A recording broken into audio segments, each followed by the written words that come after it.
Hello, dear friends. Happy Sunday and welcome, welcome.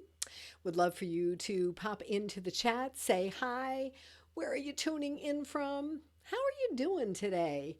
Hi, Ani. Where are you? I know you have been here before. I'm so glad you're back, and I am spacing on where you are from. Hi, Stacy. So glad you are here as well. Where are you tuning in from?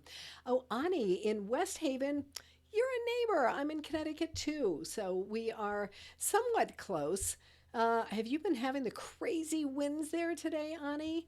Whew, it's been really quite a bit today. Jessica, I am so glad you are here, and I'm so looking forward to our conversation in a couple of days.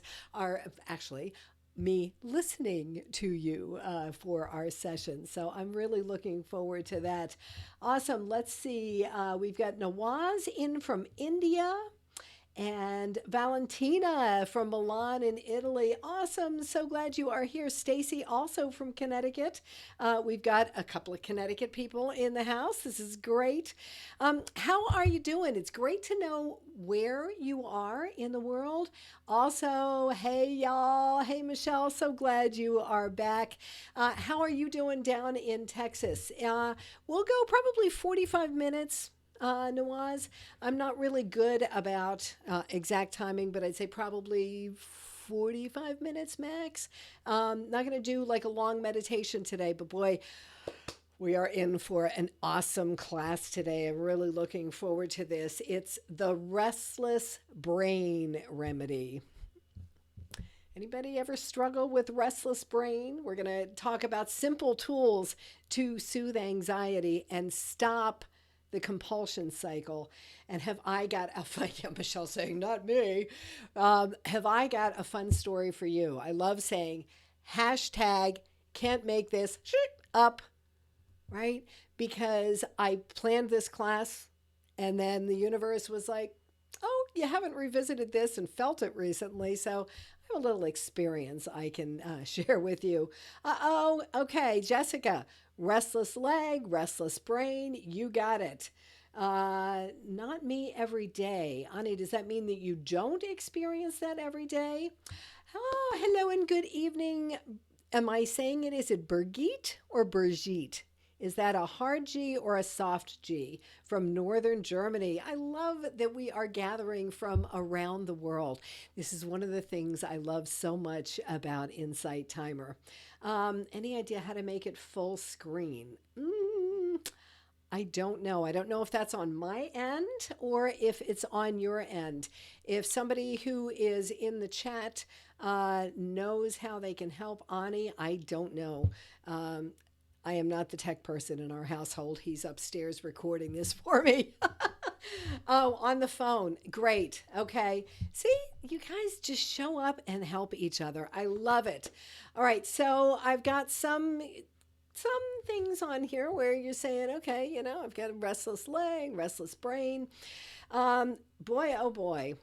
Again, I set this class up a little while ago, right? And today we are definitely diving into something that we all experience because we are all human. It's restlessness and anxiety. And yeah, they're completely normal, but they don't feel it, do they? Right? But it's part of the human condition. And I'm going to share a little story with you because, well, I've been studying and researching all things anxiety for 30 years. So I've been practicing these tools for 30 years. I've been a practicing integrative hypnotist for 20 years. So I've been teaching this stuff for 20 years. Do you think that I don't ever experience this? I do. And even the experts do. And I'm not going to consider myself the expert, but David G here on Insight Timer, right? He had a live yesterday with 1,400 people, and he was sharing some things that he's experienced in his life. So even the experts do, and whether I am an expert or just another suffering human being like all of us, the universe, the divine, sure had some fun with me the other night. It was like, oh, All right, let's see. Do you remember December 14th, 2001? Whew! That is a day and an experience I will never, ever forget. That was the very first time I had a panic attack. I didn't know what was happening. Like all of a sudden, and if you've ever experienced a panic attack, I think you might know what I'm talking about. I'm humming along, something triggered me, and whew, any sense of control or having any clue of how to get out of how I was feeling. I've learned a lot since then. And yes, I don't know if Michelle, you're asking me this. Have I written my book yet? I have. It's back there, right? 35 different strategies, right? So I know all this up here. And yet, Friday night, I started. Like I felt the signs because I've trained my brain to know these are the signs to watch for, right? So, oh my gosh, I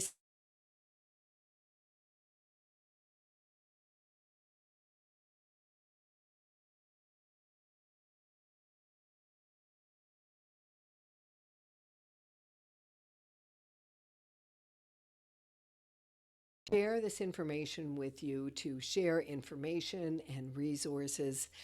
And thankfully, Michael, my husband, was with me and was able to help me. Um, oh, all right. Am I bouncing in and out, Michelle? I don't know.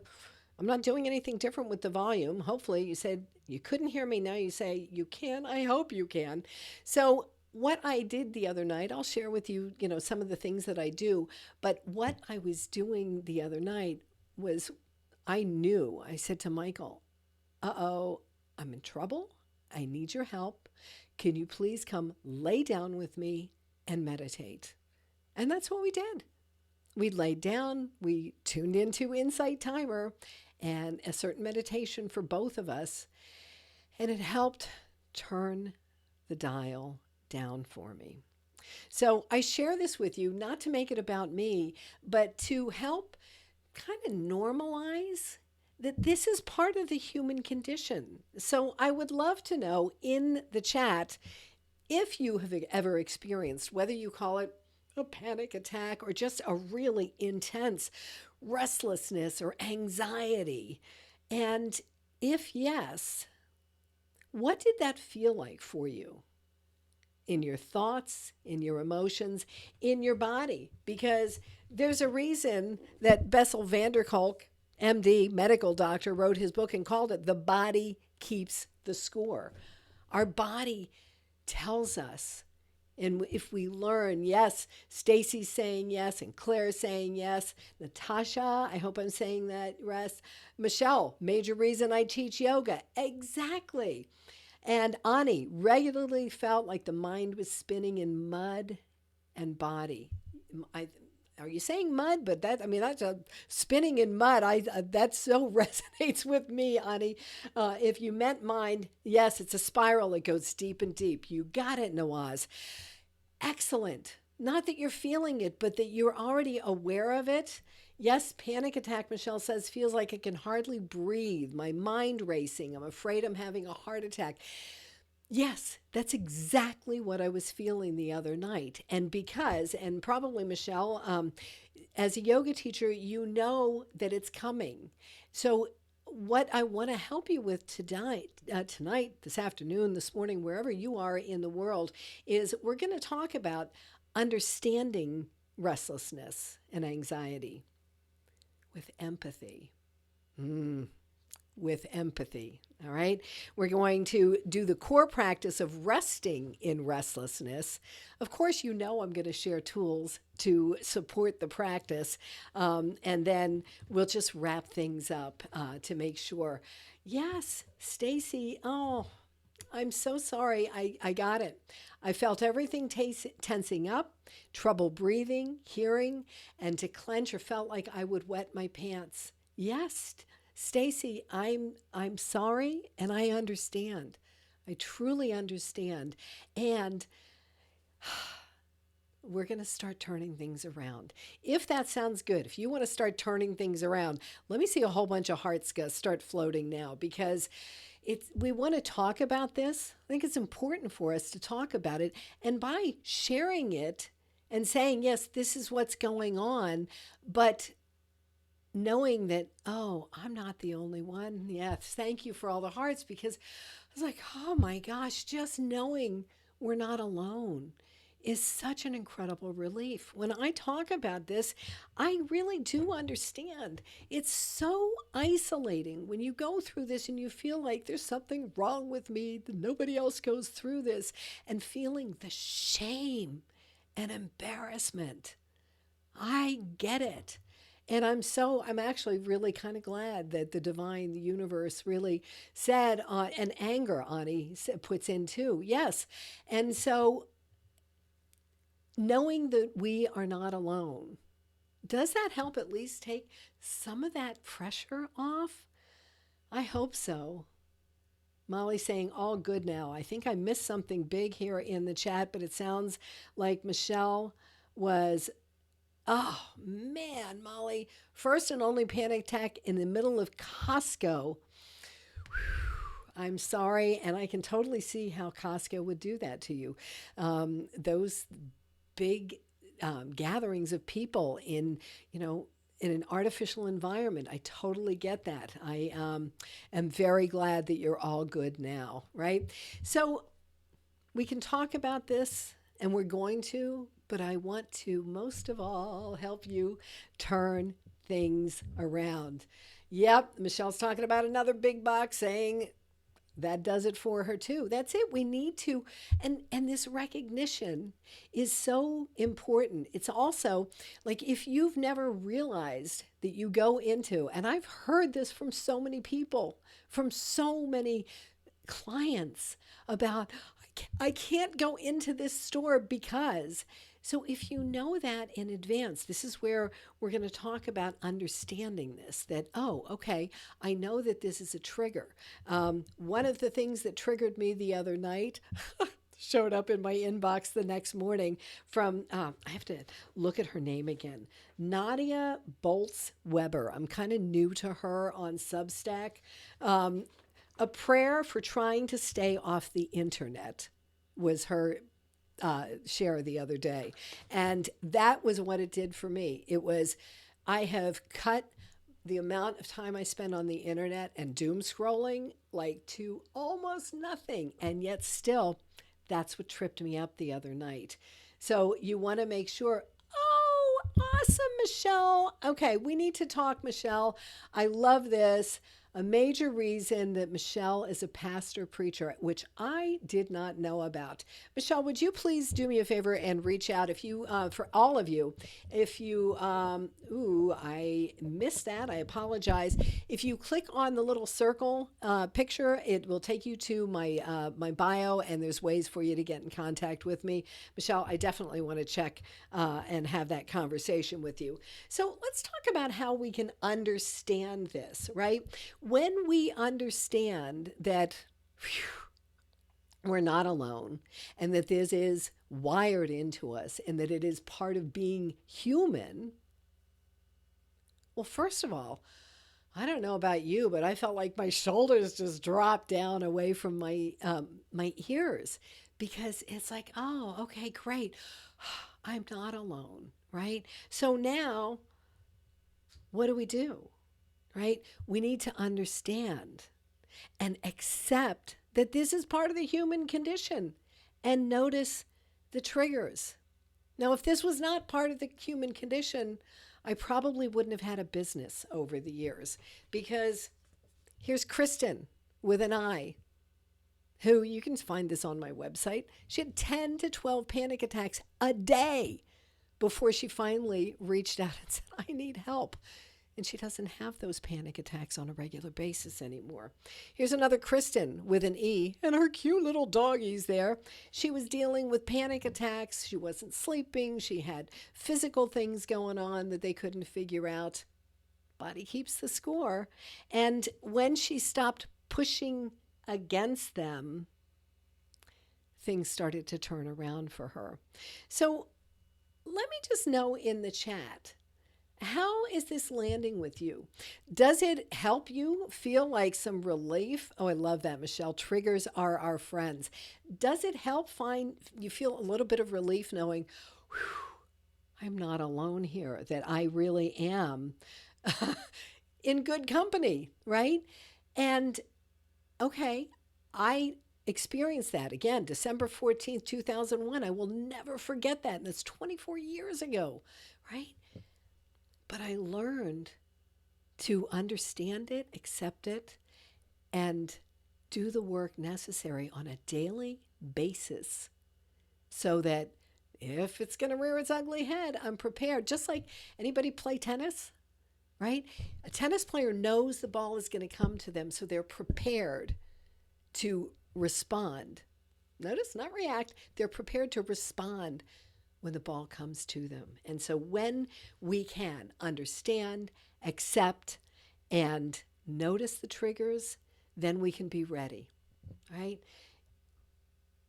Yes, Ani, right, that's it. Oh, I make myself work through them and not retreat. That is so good. Let's see if we can make that an even more gentle process for you, Ani, today. That's what I would love for you and for all, right? For all of us to come together, support each other. And I love what Michelle just put in the chat for Ani, supporting Ani. This is, yes, there is so much unnecessary stigma. And so I share these things with you week after week to help kind of normalize it. And I don't know about you, but when I started figuring out, there is nothing wrong with me, I don't have two heads, that these are just normal human experiences, it helped, but I still had to do the work, and so do you. Only I don't like using the word work. How about if we learn how to play with it so that we can have a more easy time navigating it, right? Excellent, Stacy. Rewriting the narrative. That is definite. Oh, I love that. That is definitely good. Stacy, I have the book for my yoga teacher training, and it was excellent. Which book is that? Curious. Stacy, is that The Body Keeps the Score? It is an excellent book. Oh, Nawaz. Yes, in depression for 2 weeks in 2022. I get it. Oh, Stacy, it is an excellent book. You can look at how many little sticky things I have in here. It's an excellent book. So I'd be interested to hear from you.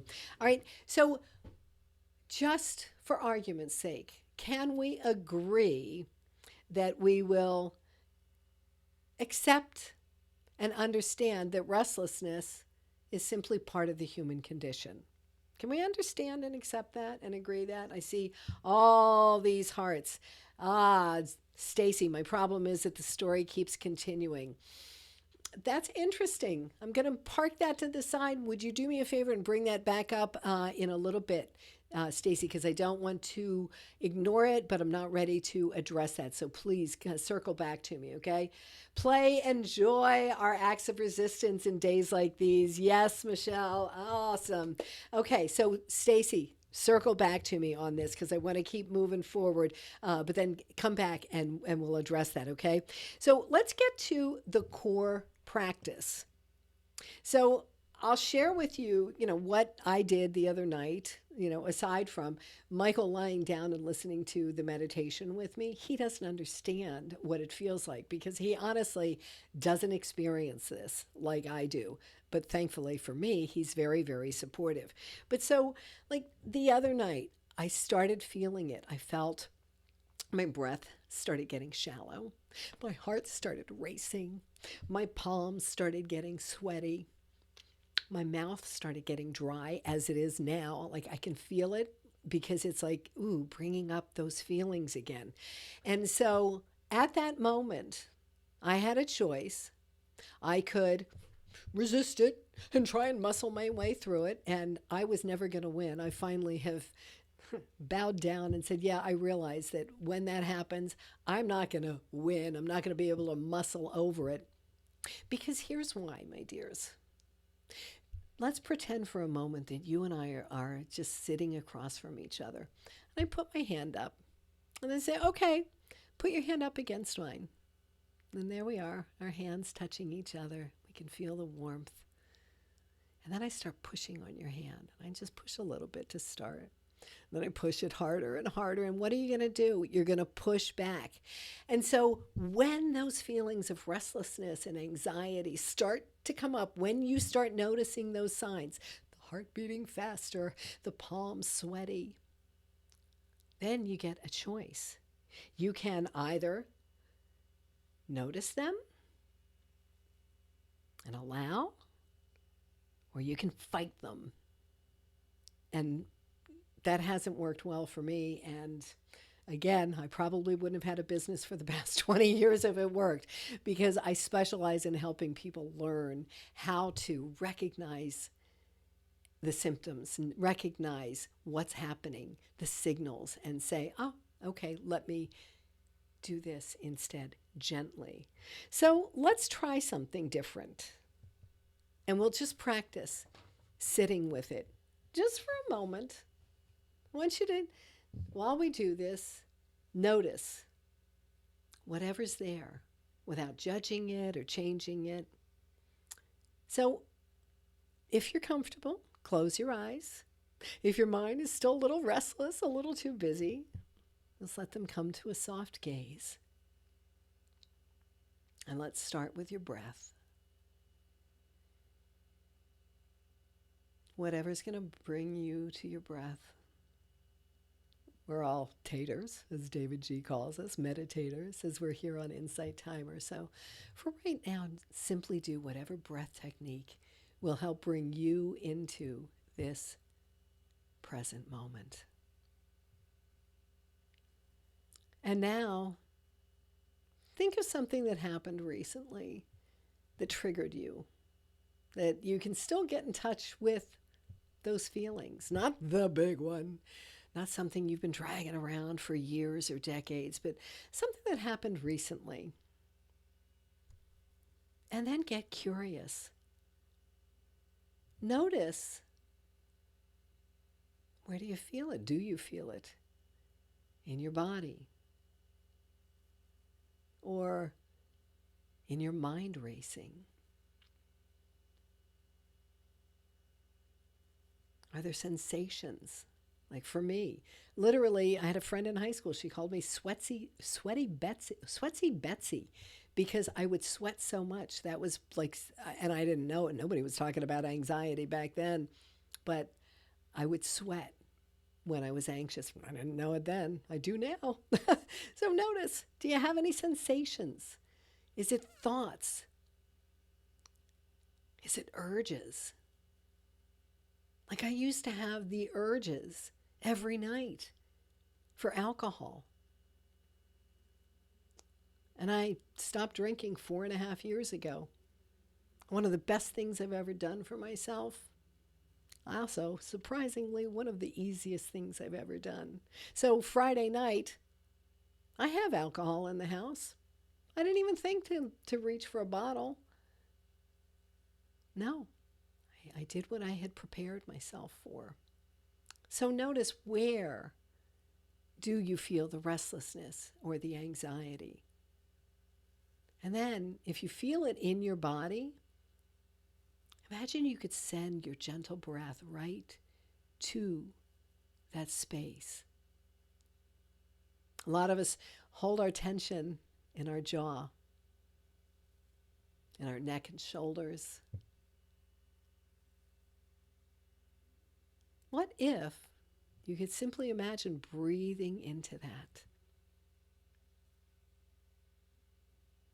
And when your mind wanders, I'm not going to say if, because you know it will, when it wanders, simply come back to your breath or to the sensation and remind yourself, I'm okay. It's okay to feel this. Right now, I'm safe.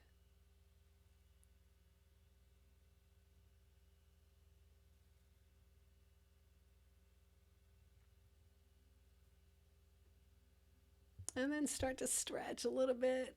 Maybe do like a full body stretch when you're first waking up in the morning and come back.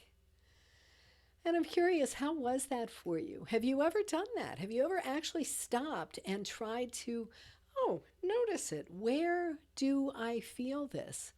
Right? We really need to start becoming aware of these little signs that tell us, oop, okay, now's the time we want to start making that turn. Because if you think about it, on a 1 to 10 scale, a lot of times I'll ask people, all right, how are you feeling this? You know, from 1 to 10, one's just a little bit, 10 is through the roof.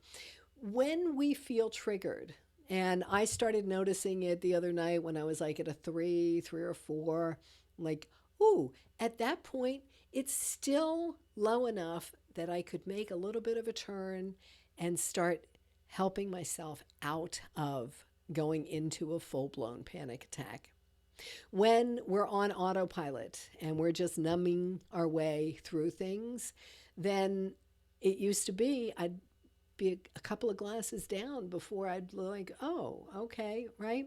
So if we wait until we're up here, it's much more difficult to come back to finding our calm. So anybody want to share in the chat? Oh, Noah said it's 3 a.m., couldn't sleep, so you came here. I'm sorry that you're having a hard time sleeping, Nawaz, but I'm glad you're here. I think you were probably awake because you needed to learn some of this, right? Let's see. Anybody want to share in the chat? Let's see.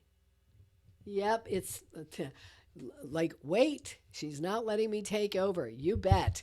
And we don't want to let it take over. And it's so easy to because, again, you know, I've talked about habits become habits through practice and repetition. And it doesn't matter what we're practicing, whether we're practicing what we want or what we don't want, we're going to get better at it. So practice the good stuff, right? So let's get into these daily support practices, right? And it is daily practices that we need to do.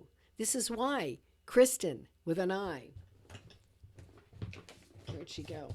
Kristen with an E, why they are able to have broken free from that. I'm trying to find one more here. This is like my favorite picture to share. This is Sarah.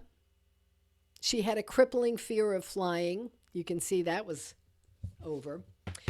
I checked in with her during COVID. She was in lockdown, half a world away from her family, couldn't get home. Somebody who knows us mutually let me know that and said, you might want to reach out and check on her. She said, I'm doing fine, because she had gotten these tools into her practice and does them still to this day. So that is the thing that I want you to first understand, is that you've got to do practices daily. And you hear me say this week after week, because when we practice learning how to be calm, we are calmer. When we practice these daily, yes, Jessica says, practice makes progress. Yes, Nick is saying, I notice my shoulders feel like they're up around my ears. I keep breathing out longer to release the tension. Excellent, excellent, Nick. That is perfect, because when you do that inhale and then exhale twice as long, you are stimulating the vagus nerve, which is in turn stimulating the parasympathetic nervous system, which is the relaxation response. So well done, Nick. And is this Nick from Long Island? If it is, I can't tell. Those little circles are so hard. If it is, I'm so glad you're here. Either way, Nick, I'm very happy that you are here. So that is one of the first things to think about. Have you ever tried this? You may have heard it, but have you actually tried doing this inhale, exhale twice as long? Let's do it together now. Okay, let's take a breath in. Hold it, pause for just a moment, and now slowly exhale. Start really slow. Exhale twice as long. Do that again. Breathe in. Exhale twice as long. And again, inhale. Twice as long, exhale.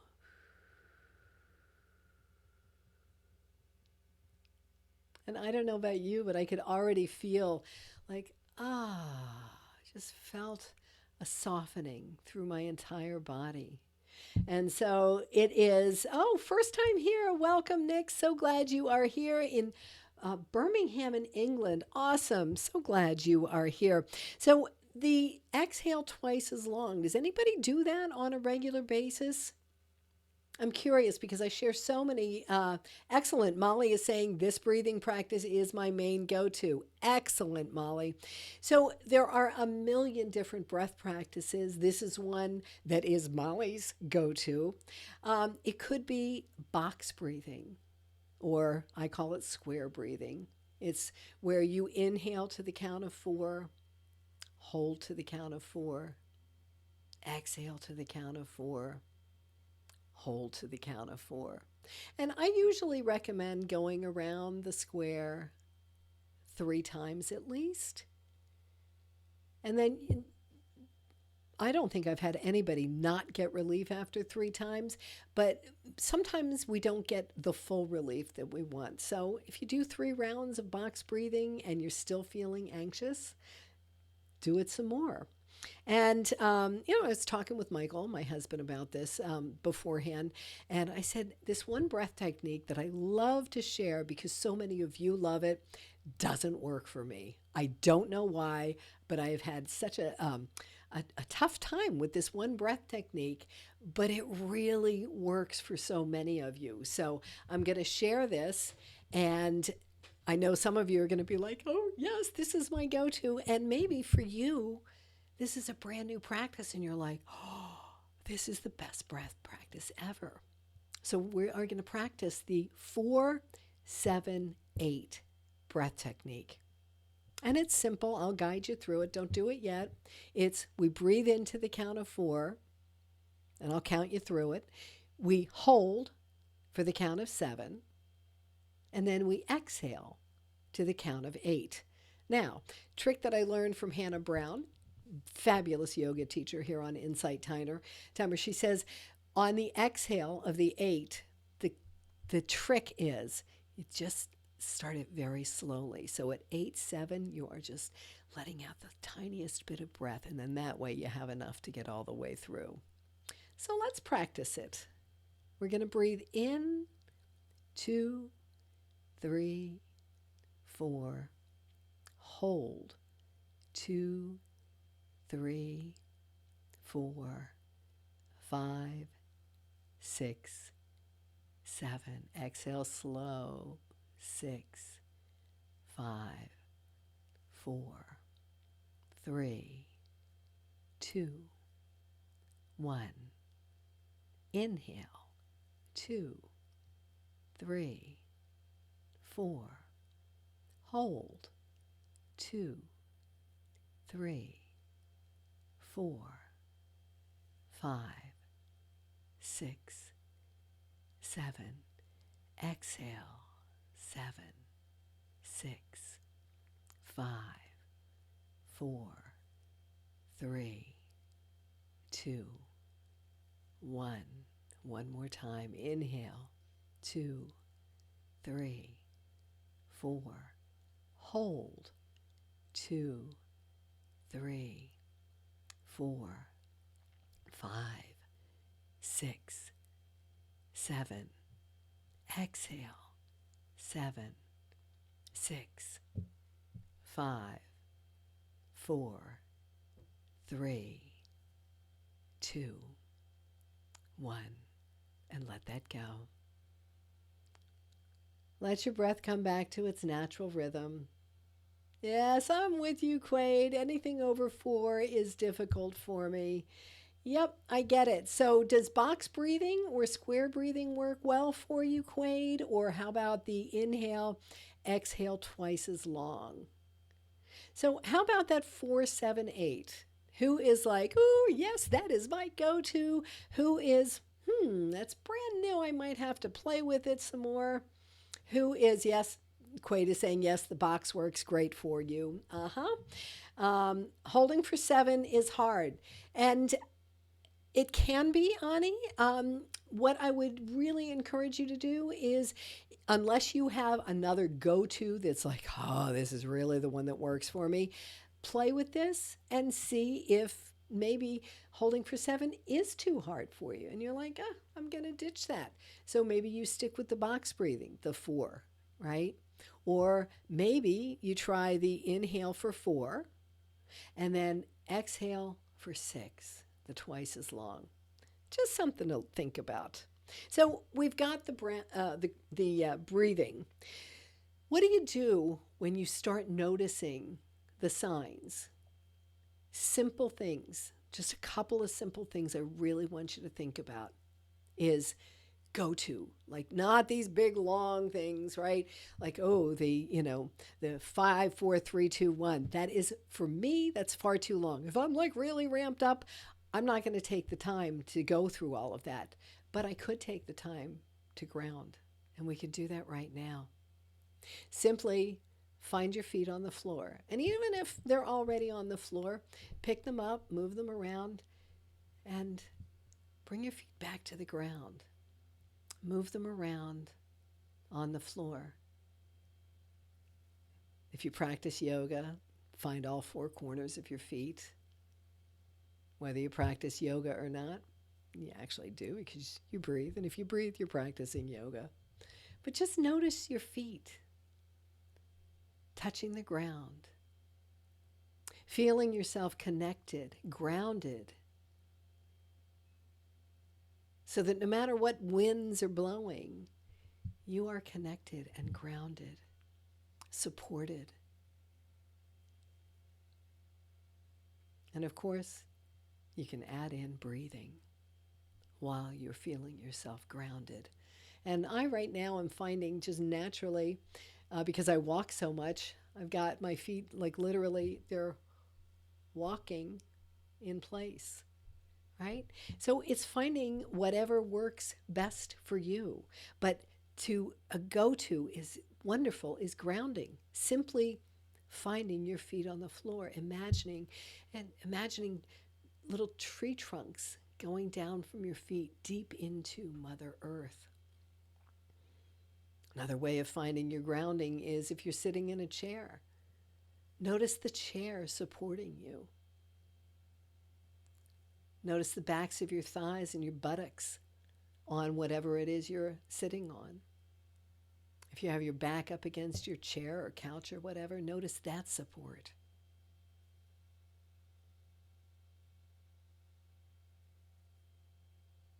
And this is a big one. I'm going to ask you to stop whatever you're doing just for a moment because I really want you to hear this one. And I'm kind of surprised that it jumped out so strongly for me because when I was practicing this earlier, this didn't jump out as strongly as it did just now. But I really want you to just stop for a moment and listen of how important it is to have compassionate self-talk.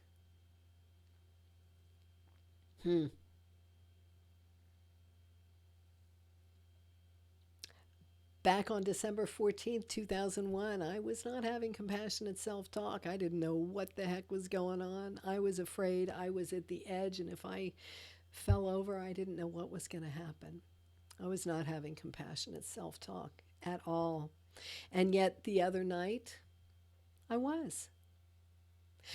Do you think you could you could do a mental dress rehearsal of reminding yourself, it's okay to feel this. I'm okay. Right now, I'm safe. Right? Because sometimes we have these reactions worrying about things in the future that haven't even happened yet. And yet, in this moment, I'm safe. And yes, it is okay to feel this. I am not alone.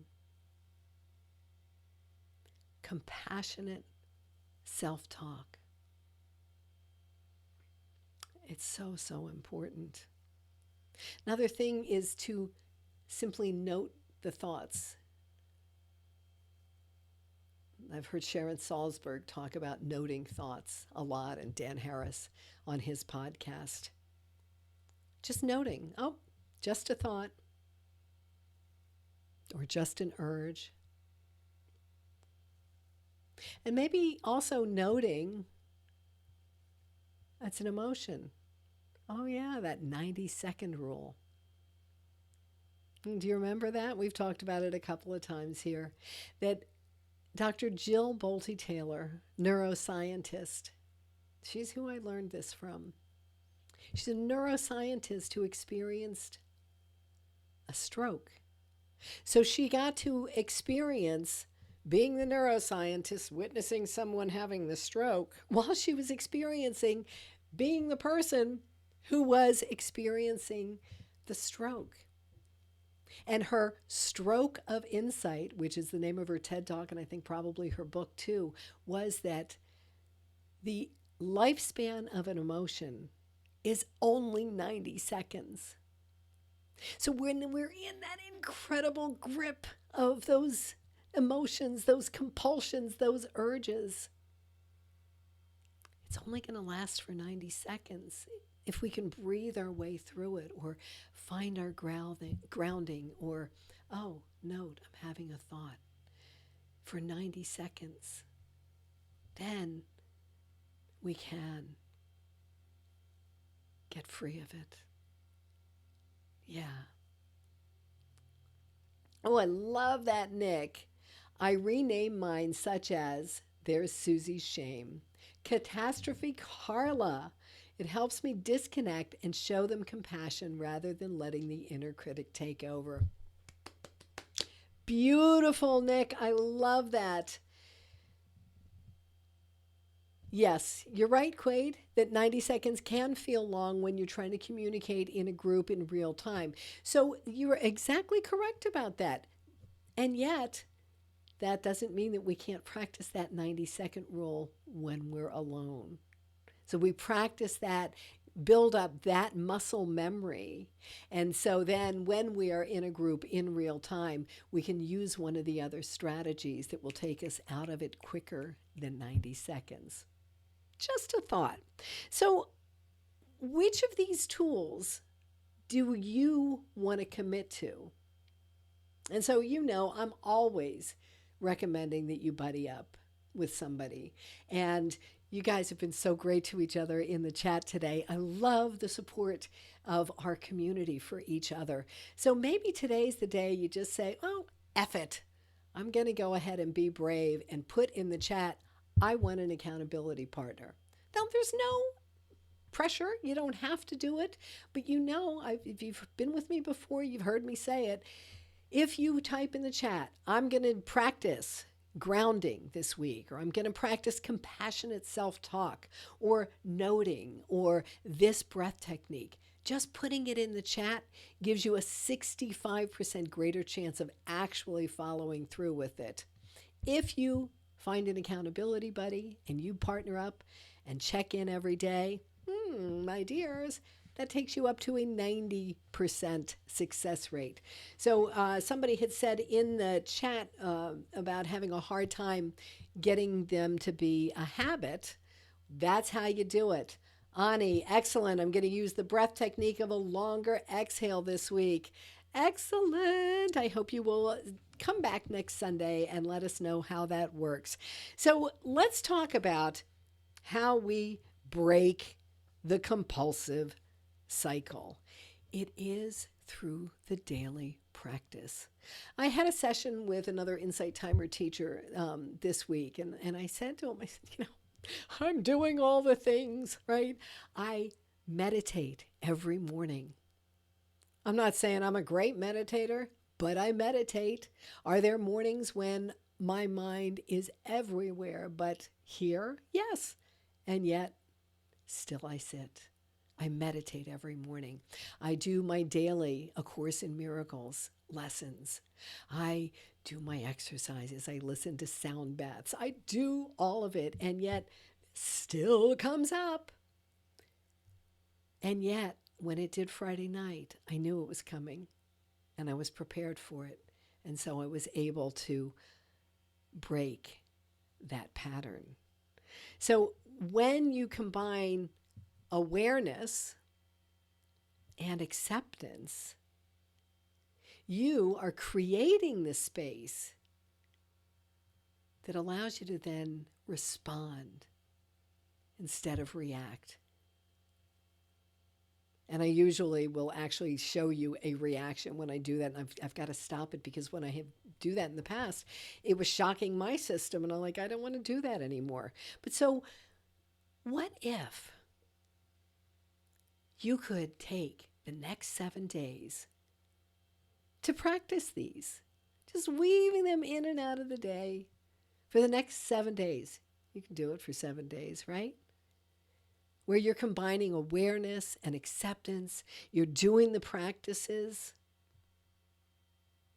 Can you imagine how much better that's going to feel in just 7 days? So let's take a moment now, and you can do this eyes open or eyes closed, whatever is going to feel best for you. Think of a trigger or situation which gets you automatically, you react on autopilot.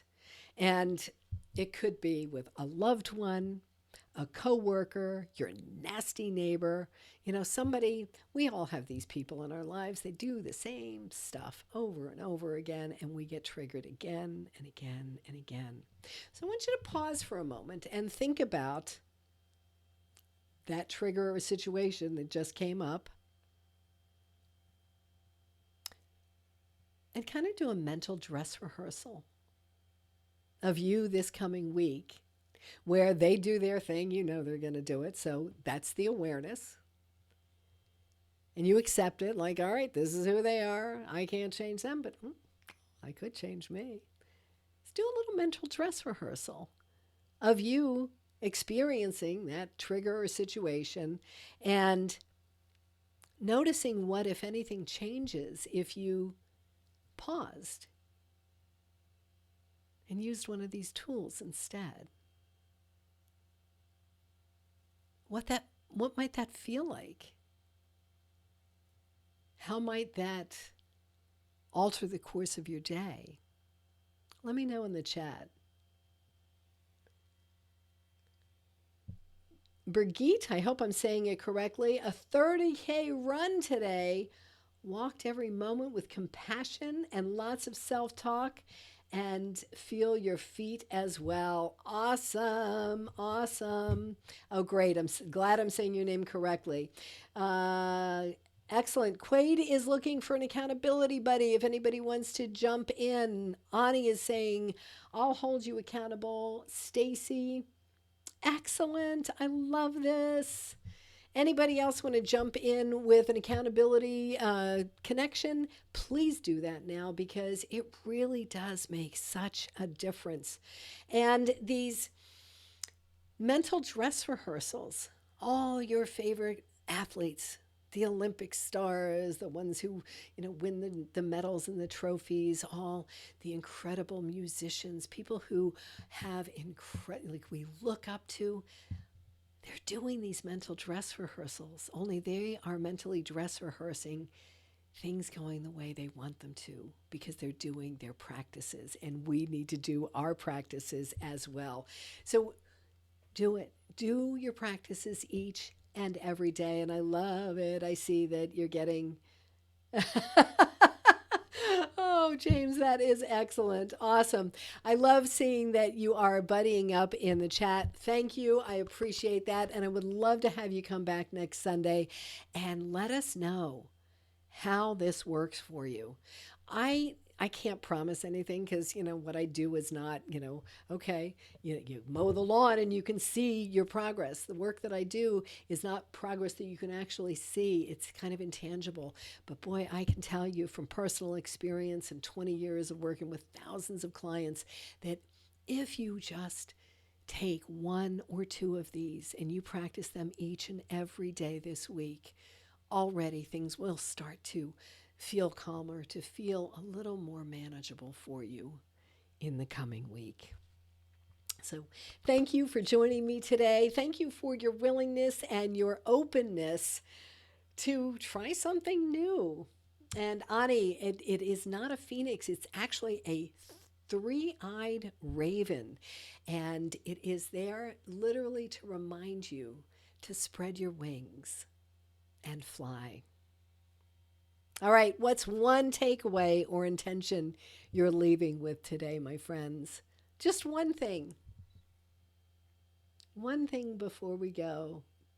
Yeah, Ani, I love this. It's actually a scarf. It's a scarf to be worn. It was a gift, and I turned it into a wall hanging so that every time I'm on, it subconsciously says, "Spread your wings and fly, baby." Oh, Nick, thank you so much for your donations. I do really appreciate any and all donations. If you can do a financial donation, it is very, very, very much appreciated. And if not, don't worry about it. That's why Insight Timer is set up this way, so that we can all come together. Because when we find our calm, when we come together in community like this is what we're rippling out into the world. And you know what else I want to ripple out into the world? Thank you, Quade. You're going to breathe. Nick is going to practice all of the techniques. Woo! Molly says, when in doubt, breathe. Awesome. Thank you, my dears. Let's ripple it out into the world. First of all, let me see a whole ton of hearts going out into the world as we remember that we are love. And we are loved. Because if no one else has told you today, I love you. I hope to see you again next week. Thanks.